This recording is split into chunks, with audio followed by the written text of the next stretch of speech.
Hi YouTube, welcome to another session in the garage. Today we're going to learn how to set the timing on a 7A FE engine on a Toyota Corolla. We're going to set the installation marks on the camshafts, and then we'll go over to the vehicle and look at the timing marks on the sprocket, the upper sprocket for the camshaft and the lower sprocket for the crankshaft. Okay, so now we're zoomed in. Here are the camshafts. Before you install the camshafts, you'll notice that this particular cam gear has a set screw. This screw holds a sprung gear here that keeps your gears from rattling, from lash. If you don't have the screw in place beforehand, not to worry. All you need to do is get this little tool here. Okay, you install it into these little holes in the back. So there's two little holes. You put the tool in the holes, and you can use this to turn the gear. Now to stabilize it, there is a nut built into the camshaft that you can put a wrench on or put in a vise to hold it so that you can turn the sprung gear until the hole lines up with this little 10mm bolt. And you just screw your bolt in to hold your sprung gear in place. Now, when you're going to set your installation marks on the camshafts, a rule of thumb to make sure you have it, you're using the correct marks, is the cam lobes should both be pointing towards the front of the vehicle on both camshafts on the first two lobes. When these two lobes are pointing towards the front of the vehicle, like so, pointing to the front of the vehicle when installed, that means you have these installation marks here that I've marked in white so that you can see correctly.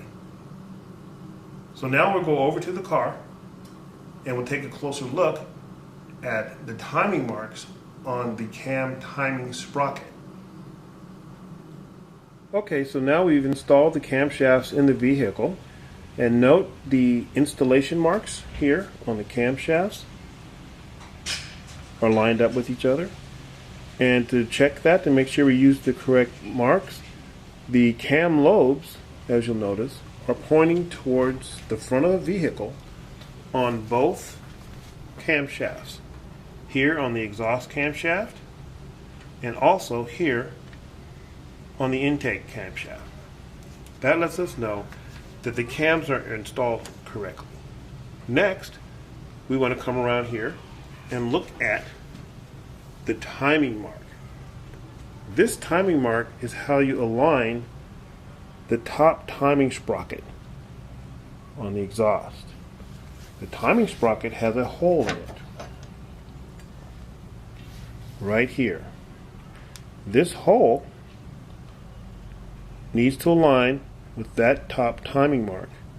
You need to be able to look through that hole and see that timing mark to make sure that the top portion of the engine is properly timed. Once that's done, we can go to the bottom and time the crankshaft. Okay, so we're on the top side of the engine now. We're looking down at the crankshaft pulley.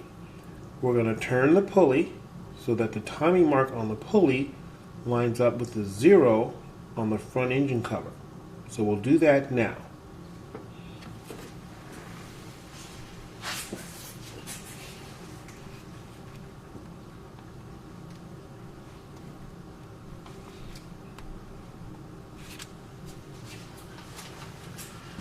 So now the top of the engine is lined up, the bottom of the engine is lined up.